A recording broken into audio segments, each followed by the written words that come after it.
Think Progress is reporting that 2 seniors at Boulevard Central High School in Boulevard, Tennessee, were arrested for wearing sagging pants to school, and they spent 48 hours in jail. This is unbelievable. They say, quote, a school resource officer brought attention to the students' wardrobe choices, and the students were charged with indecent exposure.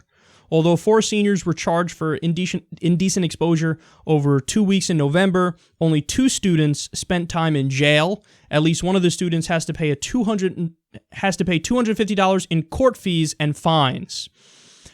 So you hear that, I hear that, and our gut reaction is to say, well, that's outrageous, but it's also rare. Turns out that's not true. They explain, quote, it isn't uncommon for cities to criminalize people for wearing sagging pants and for schools to lend a helping hand. In September, a black college student who attended Hinds Community College in Mississippi was stopped by a campus police officer who said his pants violated the college dress code.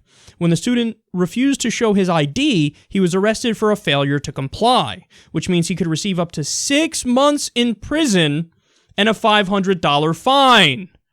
They continue. A Dadeville, Alabama city councilor named Frank Goodman received national attention earlier this year for proposing an ordinance prohibiting anyone from wearing sagging pants as well as whatever dresses and shorts the city council deemed too short.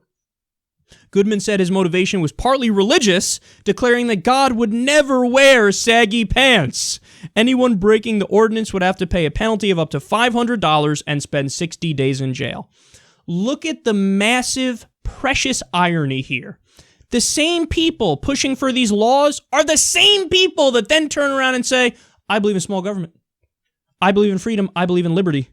I believe in small government, small government, small government, unless it's those goddamn dirty thug blacks who wear their pants low. Lock them up for that, because any excuse to lock them up. Smoke weed, do drugs, something like that, lock them up. Saggy pants, lock them up, because they ain't like me, they're the other. Big government is for punishing them. I get to have small government and freedom. And also, I get to shove my God down your throat, even if you don't believe in God, or even if you don't believe in my interpretation of my God. No, they're wrong on every point about this. On every point.